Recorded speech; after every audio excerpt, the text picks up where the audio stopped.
Welcome to today's webinar, Growth Portfolio Performance Under the Spotlight. My name is Rachel Pine, and I look after content for the PLSA's events and training. Now, for many of you who work in pensions, and certainly most people watching today, the COVID-19 pandemic has us focusing on not just the day-to-day complications of life as we know it, turning completely upside down, but also the performance of our schemes' investments. With more and more schemes enlisting the assistance of investment consultants or fiduciary managers to assist in this area, we've decided to focus today on how schemes can evaluate the performance of these investment professionals. Today's webinar is sponsored by BMO, an asset manager with more than £200 billion in assets under management. BMO offers their perspective today as a fiduciary manager with clients in the UK, US, and the Netherlands. And they've generously agreed to share the spotlight with XPS, a third-party evaluator, along with a professional trustee. With us today are Andrew Smith, who is a director at BMO and oversees their UK fiduciary management portfolio. Andrew is going to give us a market review, and then he'll be followed by Kerr, a partner at XPS who heads up their fiduciary management oversight team. Andre will be giving us a snapshot of how asset managers have tackled the crisis so far. And we also have Alison Bostock, a client director at PTL, and Alison's kind of a special guest star with us today. She is a trustee for many different types of schemes, and she's going to join us for questions, and she provides the trustee perspective that is so very valuable to this type of conversation. I'd like to start first with a polling question for all of you. So the first question is, just to get a sense of who's watching today, do you currently use fiduciary management? No, you use traditional investment consultants. Considering looking to appoint someone in an FM in the next 12 months. Partial, at least 20% of assets are managed by a fiduciary manager, or yes, full FM in use. Okay, I'm going to share those results. So it seems as if more people today use traditional investment consulting than others, and you can see how the others have voted as well. And I'm going to good jumping off point for Andrew Smith, who's going to give us a market overview. Good morning, Andrew. Hi, good morning, Rachel. Thank you very much for that kind introduction. And as you mentioned, I'm a portfolio manager at BMO, where I run fiduciary portfolios, in particular growth portfolios, and I focus also on third-party manager selection. So before we begin, first thing to say is, wow, what a year it's been, hasn't it? We're only in July. Incredibly volatile markets. I'll kind of take you through that today. And I hope you're all getting used to working at home. I've been doing it probably for a long time now. Some of you may even have begun to return to your offices tentatively. I know I'm still working here. It feels a little bit more of a normal summer holiday day for me. I've got some children that are away at a football camp today, so that feels a little bit more normal than them trying to learn on their iPads at home. So what I'm going to do today is I'm going to cover three main things for you. First of all, I'm going to cover the performance of key markets, so interest rates, equity and credit over the first 6 months of 2020. Then I want to talk about the tactical moves or the dynamic allocation that we've done within our growth portfolios at BMO. And then finally, I want to finish with a summary of our current views, just to leave you with some thoughts on how we're thinking at the moment. So if that makes sense, let's just step to the next slide, number 6. Thank you. So I'm going to start with interest rates, but you may ask, why start with interest rates? We're supposed to be talking about growth portfolios. Well, as you all know, this is the key determinant in your funding level calculation. And it's the place where we typically start any client discussion, quarterly update or update with a client. So let me describe this chart before I make some points. So there's two lines here. The top line, the gray line, shows the nominal 20-year rates and how that's progressed during the first 6 months of 2020. And the bottom line shows the real rates, how they've progressed through the period as well. So the key things you can see from the chart really is that overall rates have gone down. And as you all know, that means liabilities have gone up. So why we want to touch on this is because it sets the scene. In this period, unless you completely got all those liabilities hedged, it's a period where you really do need your growth portfolios to be working for you. So we'll come on to that later. But the other thing that really stands out for me, and I'm sure all of you, is when you look at that chart, is that incredible spike that went on in the middle of March. A lot of volatility there in long-term interest rates, which is highly unusual. You can see that, and if we take the top line, it got down to a low, starting the period about 1.2% at the end of last year. It got down to below 0.5% in the middle of March. And then within 2 weeks, it had raised back up almost to 1.2, around 1.2% again, as the market got very concerned about the amount of debt that was being issued. But then very swiftly, as the Bank of England came out and announced plans to buy some of that debt that was being issued by the government, the rates then come back down again and continued on this downward trajectory. So as we see, the main thing is rates have gone down, so liabilities have gone up. So we step to the next slide. I'll talk a little bit about what's been going on in equity markets. So this slide again shows the first 6 months of the year, and there's two lines. Both show the performance of global equities, represented by the MSCI World Index. The green line shows you the performance of equities in sterling if they've been completely unhedged on an FX basis, i.e. you're accepting all of the currency risk investing in foreign markets. Whereas the grey line, it's showing you the performance of global equities if they were completely hedged, so trying to eliminate that foreign currency risk. What do we see here? Well, the first thing really is this V-shaped recovery that's happened in equity markets. And actually, on an unhedged basis, markets are slightly above the point where they started the year, which is kind of an incredible thing to be saying, considering what we were going through back in mid-March. But the other thing that this chart helps highlight for me is the importance of the strategic choice that many of you will have made, or maybe are thinking about making, of how do you allocate within your equities. This isn't just talking about managers or regions, but whether you choose to hedge FX or not. And you can see that at the low point back in middle of March, the grey line was actually down 33% year to date, whereas if you'd completely left your equities unhedged, you would have only been down 21%. So if that had been the day that you did your valuation, it would have made, and you'd completely hedged all your equities, it makes quite a big difference. So these strategic choices at every single level will have an impact, which is something I think Andre will talk about later on as well. So maybe just touch on why did this change happen? I'll come back to this later, but really the policy support that came from governments and central banks around the world is what really changed the sentiment. The market decline was rapid compared to most sell-offs. It was extremely quick, but also the turnaround has been pretty rapid as well, albeit that we're still in lockdown in some countries, still working at home. Things haven't returned to normal, but equities look forward and they see the kind of recovery coming, and that's kind of why we see the bounce having happened. So if I leave it there for equities for now, and I step to slide 8 to give you a picture of credit. Again, the chart shows the progress of money invested in these markets over the first 6 months of the year. But what I'm trying to do here is highlight the divergence between the two parts of the credit market that are likely to be key components of your growth portfolios. The green line shows you the performance of investment grade global credit. So that's highly rated companies, stronger balance sheets, more stability. And the grey line is high yield corporates on a global basis, riskier companies. So what are the things we can see from this chart? Well, similarly to equities, there's been a strong recovery in the investment grade space, and it actually is also above where it started the year. We're showing you here returns on a completely currency hedge, because that's the way we believe that most schemes invest on a fixed income basis, hedging out all the currency risk.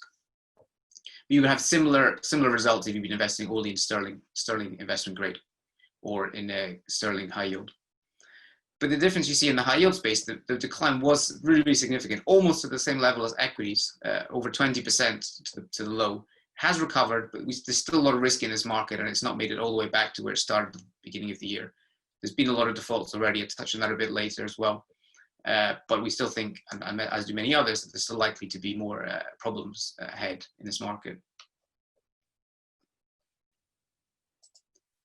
So what I've done so far is try to just set the scene. So we talked about how rates have come down, equities had a V-shaped recovery, credit markets have been divergent between investment grade and high yield. If I step now onto slide number 9, I want to try and highlight for you what we've been doing within our growth portfolios at BMO. So what we've done here on this slide, just to explain it, the green line is the one I've shown before, global equities, unhedged in sterling terms. So you see that actually at the beginning of the year, equities were going up before the rapid decline and then the ascent again since March. What I've added to this line is, this chart is some red arrows and green arrows to show when we were selling or buying equities. And what I want to help you do is understand how, as a fiduciary manager, we've been able to be nimble. And because as an asset manager, having gone through many, many cycles before, and having processes in place to make decisions, we were meeting and continue to meet every single day to discuss what we should do in portfolios. We have constant chats going on our Bloomberg terminals, so we can meet at a call meeting much more frequently than daily if we need to. But some of the things that we've done. So we noticed, well, as you can see, at the beginning of the year, equities are going up. We were actually positively benefiting from that. But we looked to reduce equities in February when it became clear to us that the crisis wasn't going to be contained in China. It was definitely going to be a global issue. So we swiftly, sometimes doing the simplest thing is the right thing, reducing equities, the highest risk exposure thing in the portfolio. The 2 red arrows show you that when we began to do that. I'm not sitting here saying we sold it before the market declined. We had suffered some losses. What we did manage to do for clients was protect them from some of the steepest losses into the middle of March. Then the green lines at the bottom there, that's showing you the period of which we were gradually buying equities back. And why? Because the significant policy support I mentioned earlier, central banks around the world had lowered interest rates, but they'd also pledged to purchase assets in the market and effectively do whatever it takes to help get through the crisis. That combined with the strong actions of governments, both in the UK, in Europe, and also around the world, pledging to pay people what they were asking to stay at home for a number of months to help consumption continue. We felt that was going to turn the markets, which actually did. Markets rallied very strongly. We actually reduced risk in April because we felt that the speed of the ascent was maybe not warranted the size of the good news. But because we can meet daily, we were able to reassess our view as the facts change. And then towards the end of May, we decided that there was sufficient strong momentum, there was sufficient positive news that could still come, potential strong vaccine results, earnings announcements beating what had become very, very low expectations. That we were willing to kind of take our equity weights back towards a strategic allocation towards the end of May, which has been rewarded as markets have continued to go up in June and particularly in July. So then just to kind of summarize this slide, equities have been really volatile, but our ability to kind of have regular discussions as a team meant that we were able to, we could meet every day. We don't have to do something every day, but we have the optionality to do that with the way that we're kind of managing portfolios. Right. I'm going to interrupt here for a moment. Alison, do you think the current situation with COVID has been positive in leading to greater urgency to review the governance on this topic, or do you think it could hinder it by sort of kicking it down the line?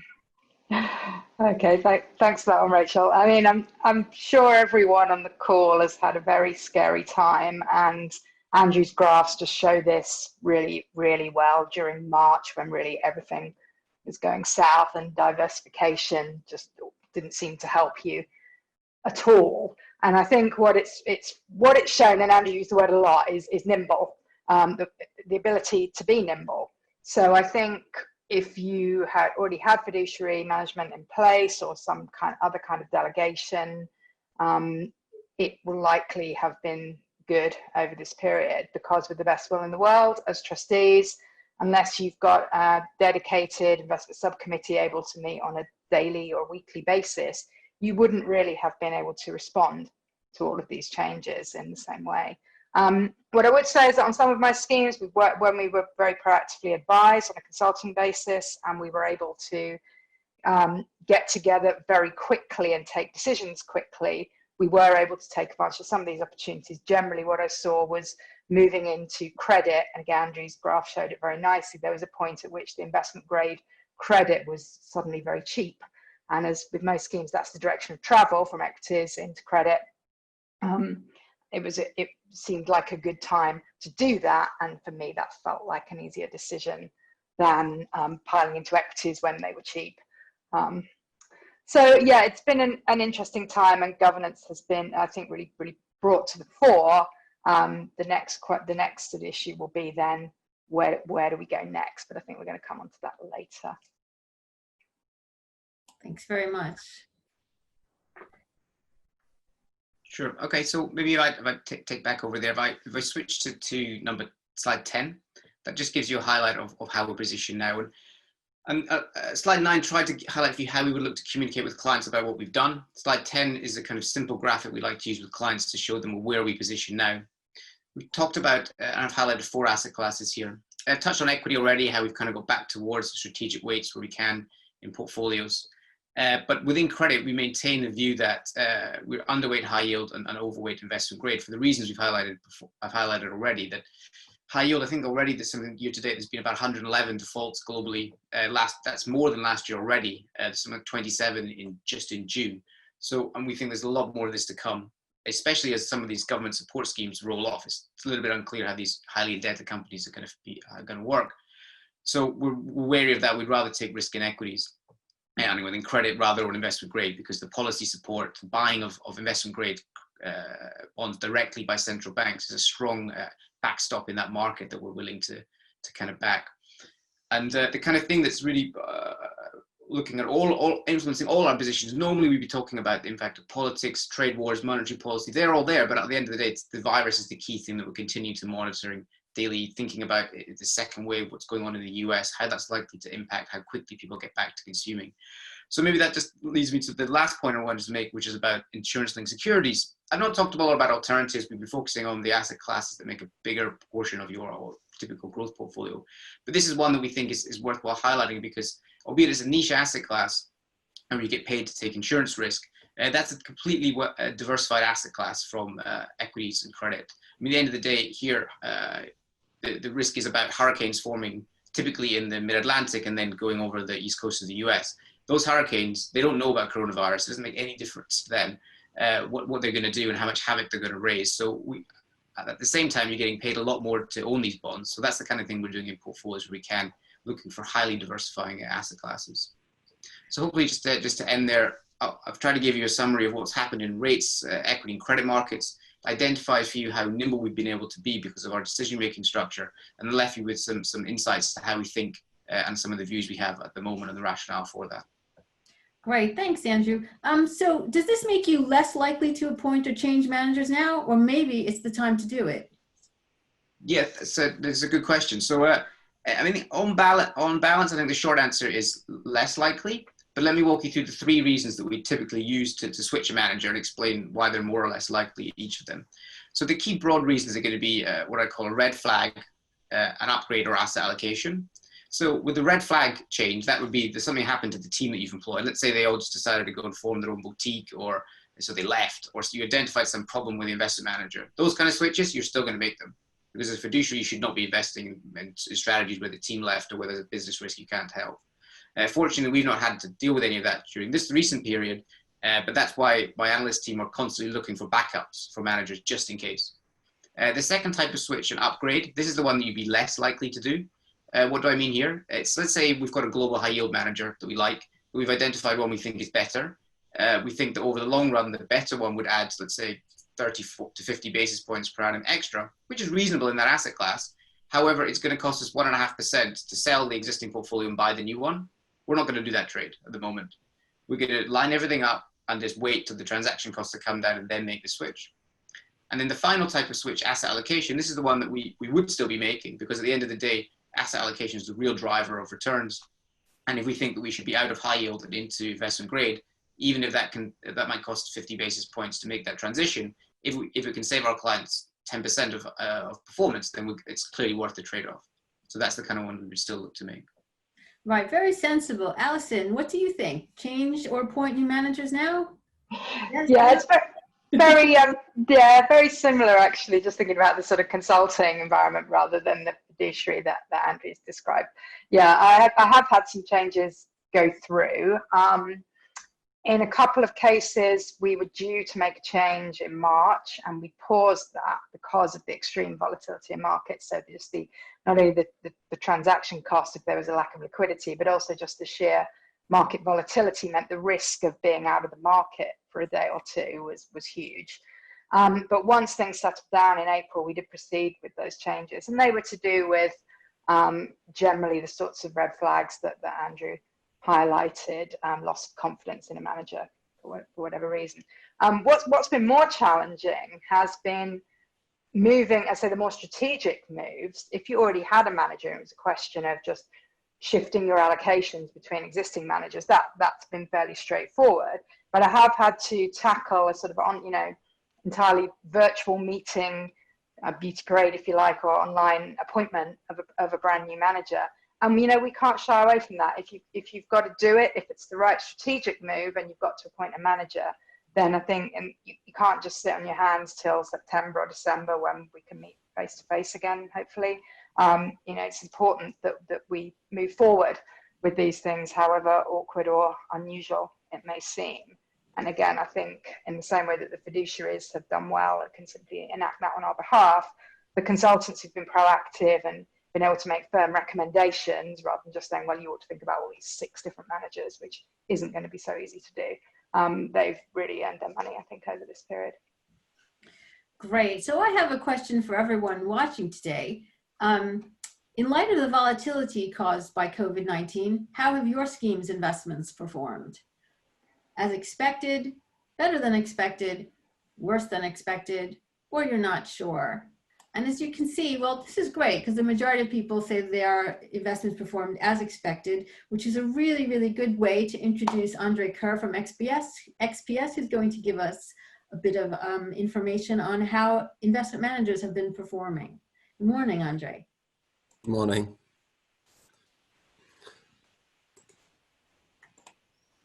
So, as Andrew said, Q1 of 2020 was pretty brutal for all markets. And we have to think back all the way back to the global financial crisis for that last real test of pension schemes and markets being so volatile and seeing significant falls in equities, increasing spreads in credit markets. But during the global financial crisis, fiduciary management, certainly in the UK market, was very much in its infanticity, with less than 100 UK pension schemes using fiduciary management either in a full or partial way, representing less than 20 billion of assets. If we roll forward to today, there's closer to 1,000 UK pension schemes using fiduciary management either as a full mandate or partial, representing nearly 200 billion of assets. So you can see that this is the first real test across the UK fiduciary market. And with that, the number of players in the UK fiduciary market has increased significantly as well, from a handful during the global financial crisis up to over 18 currently. So Andrew talked about what happened in markets. There's a few other things that weren't highlighted, which are on this slide. So illiquid assets became very difficult to price during March, because whether it's a property fund, no one can actually go out and value the property. There's very little liquidity in those markets anyway. So getting a fair price on those assets meant that some funds ceased trading or were temporarily suspended. So we've got quite a bit of stale pricing towards the end of Q1. Also, it meant clients that would maybe want to disinvest from those asset classes are unable to do so. So if we look at what is the performance, how did UK fiduciary managers perform during Q1 and further afield? Now, this data has been collected by XPS across all UK fiduciary managers, and it covers 16 fiduciary managers here, representing pretty much over 99% of UK assets that they manage. Now, this data is looking at their growth portfolios and their growth portfolios only, and their portfolios that they would invest a client in if they had no restrictions.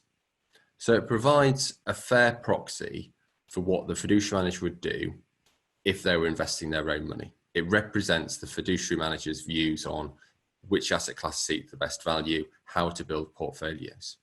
And all of these performances net of fees. And in these charts, we compare the performance against the DGF universe that XPS looks at. So over 20 mainstream UK DGFs to give an idea of how they've performed against a fair representative peer group that a traditional investment consultant may invest a client in. Now, what you can see, certainly on the left-hand chart, chart 2, is during Q1 of 2020, nobody preserved capital entirely. The market was so extreme that everybody lost money, even the most diversified portfolios. As Alison mentioned earlier, in times of crisis, everything sort of converges to one. The diversification benefits get removed somewhat.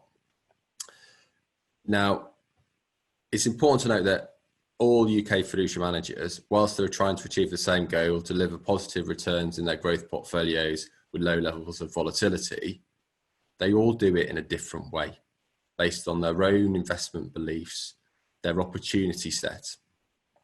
So it's really important, and we'll come on to it on a few other slides, that you understand what's been driving that performance. So it's not about having a league table of saying the managers that appear at the top of chart 2 have performed the best. It's saying why. Have they done what they've expected to do? If we look at chart 3, we see a slightly different picture. Chart 3 looks at the wider period, looking over 3 years, because looking just at performance over 1 quarter is a bit unfair. It paints a too short a time horizon. And over 3 years, you can see actually that the majority of fiduciary managers have outperformed the sort of upper quartile of DGFs. So they've done their job, they delivered on their promise of having superior performance than a more simpler market beta driven portfolio. But there's still fiduciary managers that underperformed an average DGF. And again, typically those managers had simpler offerings that were targeting more market driven equity heavy approaches rather than trying to invest in any complicated or esoteric asset classes.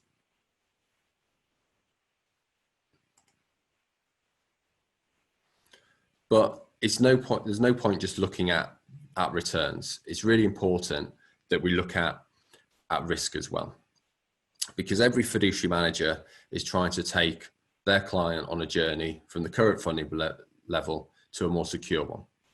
And their promise really is to do it with the least surprises along the way, so the less volatility. So where they want to see themselves on this chart is as close to that left-hand axis as possible, the lowest levels of return. And actually you can see that over that 3-year period, the majority of fiduciary managers delivered significantly less volatility in their returns than DGFs, and certainly significantly less volatility than equities. So that diversification, whatever way they put it into the portfolio, whether it's diversification across asset classes, diversification across managers, complexity, currency, etc., that's added value. But again, it's understanding how does that align with the trustees' beliefs. The trustees really understand what each component part of the portfolio is doing and what its role is. I wouldn't expect most trustees to be able to understand what every manager is doing in a typical fiduciary portfolio, because the number of managers in some FM portfolios ranges anywhere from sort of 30 to 100 plus managers. But what trustees really should have an idea of is what those sub-asset classes are trying to do and how it all fits together to give an idea of their sort of risk and return and that trade-off. Right. So based, I'm going to interrupt you for 1 second. You mentioned trustees. Alison, what do you think? Do you find that fiduciary managers are good at articulating ideas? Yeah, I mean, it's a good question. I'm actually going to turn it around slightly, because they've all got a lot of talented and articulate people who can explain anything that you want explained. I think that the challenge for trustees and going this route, as Andre's sort of hinted at, is how much time do you allocate to listening and meeting your fiduciary manager, and how do you use that time? Do you focus on the underlying strategy and making sure that you get this deep understanding, as Andre has said, and I fully agree that that's what you need to understand? Or do you do a deep dive into one or two of the managers? Do you look at performance? Do you concentrate on the hedging? There's a lot still to cover. You can't just say, oh, it's all fine, the fiduciary's doing it for me. And if there's one thing we've learned over this period, it's, you do need to avoid those surprises. And it's good that most people said the portfolios had done as they'd expected. Then you need to spend the time understanding what's going on. And as well as that journey of hopefully improved funding level, I think it's also a journey of getting to know your FM and getting to understand their strategy and their philosophy. There's only so much you can do at the point of appointment. It's continuously making sure that you understand what they're doing, that you're comfortable with it, and that they remain the right manager for you. Thanks for that. So I thought it'd be quite interesting on chart 5 to look at the difference between how managers performed during Q1 of 2020 and how they did in 2019, because those markets were very different. 2019, we saw very strong equity returns. And obviously 2020 quarter one was horrific for all markets. And what we can see here is quite a big correlation that the managers that performed best in 2019 were the ones that had the poorest performance in 2020, or certainly quarter one. And there's a number of factors for that. The managers that had the greater exposure to equities or were more reliant on equities to deliver their growth in their portfolios during 2019, they suffered the most, because obviously we saw on Andrew's chart those huge sell-offs in equity markets during March. So they typically had simpler arrangements, which may be suitable for pension schemes based on their beliefs. And they didn't necessarily have the same diversification as some of the more complex strategies. So what this chart really is saying is there's a huge difference in performance, but just because quarter one looked quite brutal for some managers, they will have been able to deliver positive returns in strong bull markets. And that's really important, because one thing that all fiduciary managers do is they look at risk as a two-sided coin. And most people, when they look at risk, just concentrate on downside risk. What are the worst side scenarios? Where actually a fiduciary manager in their portfolios, when they're building a journey plan, will look at the other side and say, what are the positives we can take out of this? So if we get ahead of our journey plan, if we have greater than expected investment returns, as in a year of 2019, what action can we take? And it may be in a journey plan that you just accept you'll get there sooner to your end destination, or as many fiduciary managers favour, it may be that you de-risk the portfolio. So whilst naively just looking at the numbers, it can paint one picture, fiduciary managers that had a strong market beta approach during 2018 and 19, their clients potentially will have been able to de-risk the portfolio and therefore have less in their growth portfolio overall. So would have been protected coming into quarter one of 2020, even though they still had a portfolio that had quite a high equity exposure. The fiduciary manager will have de-risked it. So it's really important when looking at long-term performance of fiduciary managers that we think about what de-risking activity could that manager have taken? How has the portfolio changed over time, rather than just looking at numbers in their absolute sense?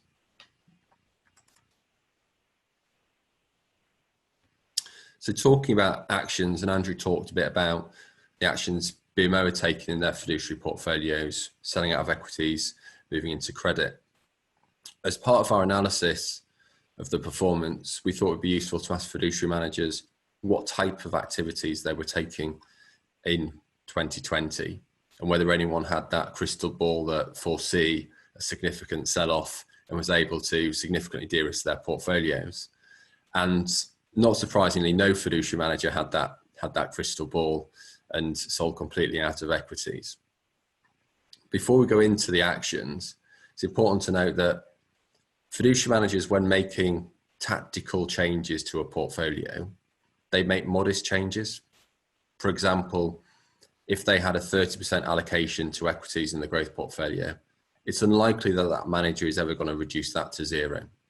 They're going to make measured changes to tilt the portfolio one way or the other. And they're probably at the absolute limit of their tactical decision making during this period in quarter one and certainly into quarter two. So what actions were fiduciary managers taking? Well, if we go towards the end of 2019, where we started to hear the news of COVID-19 coming out of China and Wuhan province being locked down, very few or no fiduciary managers really actually thought that there would be a contagion into wider global markets. And they probably used the SARS pandemic and the reaction of markets as a fair proxy, that it was quite short-lived, it was contained, markets sold off initially but rebounded very quickly. What we did see, though, at the end of 2019 is some managers just concerned about global growth. So they reduced equity exposure and bought some downside protection. And that certainly benefited them coming into the pandemic. In February, when markets were starting to get a bit jittery and we started hearing news of more and more cases within Europe, we certainly saw some fiduciary managers looking to disinvest and reduce equity exposure and increase credit, be it investment grade or high yield exposure as BMO did. But very few took real whole scale decisions to remove as much equity exposure as possible. Again, no one had that crystal ball. Into March, when the pandemic really struck, this is where we've seen a huge sort of divergence in activity. And it's really difficult to know what was going to happen at that point. When the FTSE 100 was below 5,000, the S&P below 2,300, the view was, is this the bottom of the market? Could things get worse? I think all of us could make an argument for both sides, which goes to Alison's point of who makes that decision about changing the portfolio, and are trustees best placed to do it? And certainly in my meetings with trustees, it's a really difficult decision to say, should we be de-risking or should we be re-risking? And that's where fiduciary managers had that own internal discussion. And I saw fiduciary managers, some of them saying, we think this is effectively close to the bottom of where the market could be. We're fairly optimistic about where markets could go from here. Let's rebalance back into equities. And we saw others saying, no, things could get worse. Let's keep a defensive position and protect the portfolio. And we've seen that view continue through, where some fiduciary managers are still quite cautious about the outlook, and others have rebalanced and increased equity exposure further. So ultimately, I think that's going to lead to a divergence of performance during 2020, especially if markets continue in their upward trend. We should see some fiduciary managers lagging behind performance, especially the ones that have been more risk averse. But again, it's about making sure your fiduciary manager, how they're investing, is very much aligned to trustees' views. Because whilst trustees might have an idea of the asset class their fiduciary manager invests in, I think this has really shed a light on understanding how dynamic a fiduciary manager can be at times of market crisis and what actions they're likely to take. I don't think that's something that's really been tested, because for me, I see this as the first real test of UK fiduciary managers. So in summary, Q1's been the first big challenge, and I think that challenge is going to be continued because of the divergence of approaches taken by fiduciary managers in Q2. Nobody had a crystal ball and could protect capital. Some did better than others, but it's still too early to say who has made the right calls. And there's a bit of health warning in the end of Q1 figures, because liquid assets typically have stale pricing. So that could be masking some of the performance numbers. So I'd expect some of those numbers to actually be slightly worse than reported in this document. I'd say though, the majority of fiduciary managers actually did what they said they would do. They protected capital during a time of significant market volatility better than a simple portfolio. And ultimately, the trustees need to try as best as possible understand what's driving performance in their portfolios and get that good understanding and challenge to the fiduciary managers of saying, why has this happened? What could you be doing better? Right. Well, thanks, Andre. That's very eye-opening. I have a couple more questions for the audience to answer, a couple more polls, and then we're going to move to Q&A. So if people want to get some questions ready, we have a few. For the first question, do you have an independent third-party evaluator to help you measure your investment advisor? No. Yes, measuring the investment consultant. Yes, measuring the fiduciary manager, or you're considering it. And as you can see, most people here, well, nearly half said they don't have it, and others, about a quarter each, measuring investment consultant, measuring their fiduciary manager. So that's good for all of us here to know. And then the very last question we have today is just simply, do you anticipate trustees ever going back to the quarterly meeting cycle? Just yes or no. I guess another question would have been maybe when, but this is simpler for now. So far and away, people anticipate going back to quarterly meetings. Alison, what do you think? Yeah, I'm going to say yes, please. let's do that. You know, I'm sure lots of you on the call have struggled with these enormously long video calls. They're certainly very hard to chair. So I think it's been helpful in this period, to help us be nimble, deal with what we really need to do to have perhaps more frequent but shorter meetings. But I think what I've learned is that face-to-face where we can is better. Now, whether it will be 4 times a year, maybe we'll do 2 face-to-face and a number of other shorter calls, perhaps. But I personally don't think this is the death of the face-to-face quarterly meeting. I think we've certainly seen at PTL an uptick in inquiries for sole professional trusteeship, particularly for the smaller schemes. But I think that was happening largely anyway, so I don't think that's entirely related. Maybe a little bit, but I just think we've probably learned quite a lot from this period. It's not worth sitting just going through lengthy documents line by line in a meeting. Read them first separately, send your comments in. So there's a few things like that we've learned and we can improve, but generally I think we'll be back in a quarterly cycle. Yeah, very good. So, and actually in that face-to-face vein, we have a question from the audience. Derek Scott of the Stagecoach scheme. We know Derek really well. Comes to lots of our events online and in person. With active fund managers restricted in travel and virtual conference calls and being no substitute for face-to-face research meetings with investee corporates or their competitors, what is BMO's take on when normal research will resume? And I think, Andrew, you might be best placed to answer this.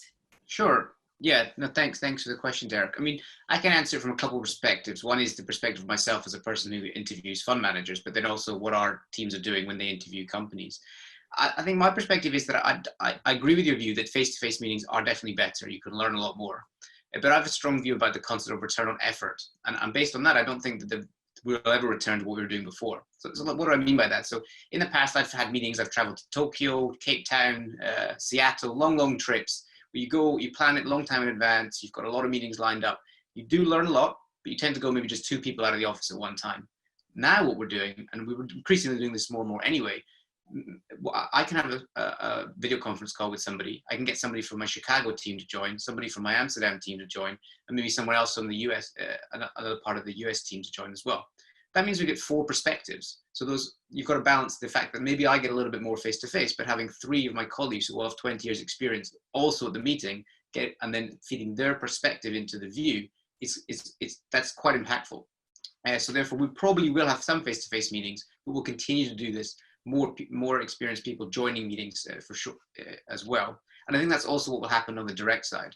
So now when we have a company meeting, instead of just sending one person, a member of our fixed income team, our responsible investment team, and our direct equity team, they can all join the meeting. It doesn't have to be for the whole hour. They can join the segments that are relevant for them. And again, having those diverse perspectives can actually improve things. So yes, face-to-face is generally superior. We will return to some of that, but we'll continue to use these technologies that we've been benefiting from to be just ultimately work more efficiently and get more done. That's great. So I guess we're never going back to the old normal, but we'll have a bit of a blend. Thanks for that. So for Andre, a question for you. Is there a difference between growth portfolios under traditional investment consulting versus those under fiduciary management? So for most pension schemes, yes. And it comes down to what fiduciary managers can do in their portfolio. So under a traditional arrangement, it's the trustees really is responsible for all those underlying managers, hiring and firing them. So there becomes a natural limit to how many managers, how many asset classes can be in the portfolio. So there becomes an investment understanding and that governance of actually just monitoring them. But under a fiduciary arrangement, the opportunity set widens. So complexity, liquidity. So fiduciary managers are able to use a bigger opportunity set, put more managers in there and take advantage of certainly complexity and illiquidity more than a traditional pension scheme would do. Right. And then Andrew, from your perspective, looking at portfolios, what are you thinking of now in terms of downside protection? Sure, no, very good question. But I mean, I think the key thing to highlight is it's not too different from usual. So at all times, we're thinking about scenario analysis and trying to build diversified portfolios that can be robust regardless of what can happen. I mean, and diversifying assets by having things that have different drivers of return, like I talked about earlier, maybe those insurance and securities, some private assets or some traditional assets. And that's the key things we're looking at. And the other thing to benefit is just to remain liquid where you can and think about the benefits of that so that you can reposition your portfolio. Yes, there's an illiquidity premium that can be beneficial to schemes, and they can use that where they understand it and it can help them, but not to forget the benefit of being able to reposition your portfolio, come out of an asset class rapidly. So generally the same kind of things that we'll always be thinking about: scenario analysis and diversification, two key things. Great. And Alison, what are the top questions funds should be asking their providers, either investment consultants or fiduciary managers right now? Yeah, I think we've touched on some of this already. For the fiduciary managers, it's really been an object lesson to understand what they're trying to do for you, and is this what you were expecting under different scenarios. And I think in either environment, it's am I doing everything I should be doing? What can I be doing better? Are there strategic changes now that I should be thinking about? Are there strategic things I was thinking of doing that now it's the wrong time? You know, this isn't 10 questions, but it's not, you know, we've got through the initial panic now. Hopefully we're all confident that we're paying our pensioners on time, and hopefully things are settling down with the sponsors. So, you know, let's refocus on investment and make sure that we're doing all we can within both our growth portfolios and in terms of the bigger picture split between growth and matching assets. Great. Andre, is there anything you would like to add to that? Yes, I think you can always ask them, is there anything that hasn't gone as well as it should do? Because they'll always focus on what's worked and not necessarily focus on what isn't working. And another really important question that I think comes up a lot when I'm doing reviews of fiduciary manager appointments is saying, are the current arrangements best for me now? Because it's very easy for a fiduciary manager to put a client in one of their solutions, and then the client gets stuck there. And as they de-risk, they just have less of that growth engine. But fiduciary managers are evolving their offerings all the time. And it may be that something is more suitable for the client now than they currently have. So it's worth asking that question periodically to say, look, is there any new solutions you have that would be a better fit based on where I am today, rather than just keeping with what you've got and just evolving it slightly. Great. And Andrew, you're the fiduciary manager on this call today. Are these the questions you're being asked? I mean, broadly, this is in line with what we kind of asked. And we've actually got a paper that's suggesting questions that we might circulate afterwards. But other things that might come to mind is just kind of transparency of the funding level. So we want making sure that we kind of got the technology that we can help clients understand their funding level maybe more frequently than they'd look to. And then understanding kind of what are the risks within the portfolio, which is kind of touched on, but also opportunities. Maybe people are asking us, what should we be doing now? And one of the stories I always liked, people, when they're asking about should we hedge now, we haven't hedged yet, but then we talked to our Dutch colleagues who were having this conversation when rates were still positive in their country. So we generally giving them more advice of it's unrewarded risk. And look, if you had planned to do it, kind of still consider it. Great. So thanks for that. And that paper is going around. We have a question here. I think it's best for Alison to answer, but anyone else can jump in, from our friend Martin Tingle. Do you think the gilt plus method of getting a discount rate is given too much prominence by TPR and our industry? Shouldn't schemes be thinking about long-term asset yields instead? They're not an independent measure of risk-free rate. Okay, yep, no, this one comes up a lot. I'm happy to take it. As some of you know, I'm an actuary by training. I used to be a scheme actuary. So I think the answer is that they're both right, but it depends on your sponsor covenant and the circumstances of your scheme. If you're running, as I do, a number of closed schemes sponsored by a company or a charity that may not be around forever, and you've got, I don't know, a couple of 100 million of assets, the chances are your best solution is to get to buyout. And if you're heading for buyout, I'm afraid that's going to be priced in relation to gilt yields. So you're kind of kidding yourself if you don't measure yourself against that benchmark. If you're a big, open, effectively public sector scheme, those same arguments don't apply. So, you know, there's no point trying to, you know, I don't want to speak for the regulator, but, you know, it's not the same. You don't have the same end goal. That scheme's going to be around forever, and maybe a different way of measuring it is correct. But, you know, it comes down to the point that for all schemes, it depends on the strength of your covenant and what your end goal is, if any. It's just that we shortcut it because in the vast majority of pension schemes by number in this country are small and are sponsored by private companies or charities, and they're going to need to secure their liabilities or get themselves to a very low risk position so they're not dependent on those employers forever. All right, fantastic. We have time for one more question. We're going to go around. I'll ask Andrew, then Andre, then Alison to answer just key lessons learned from the recent experience. What have you learned? If Andrew would like to answer first. Sure, I'll go first. Maybe I'll mention three things. I mean, the first two will probably be a reminder of things that I learned firsthand in the global financial crisis. Basically planning for difficult times in the times of peace. Having your setup tested. I mean, make sure you know how to work from home before you get sent to work from home, basics like that. But having your decision-making structures in place, your backups ready in case things happen. Something I kind of mentioned earlier, don't overestimate the benefit of liquidity for taking advantage of opportunities. And then the third thing I'd mention is that the kind of what I've really learned from my BMO colleagues is that how adaptable they've been. And I've been constantly impressed with some of the things that my colleagues have done around the world, kind of hearing what's going on, how we adapted to working at home so quickly changed meeting structures, sharing of information has been phenomenal. So really learned how adaptable the team at BMO have been and helping us run our portfolios. Andre, did you want to add to that?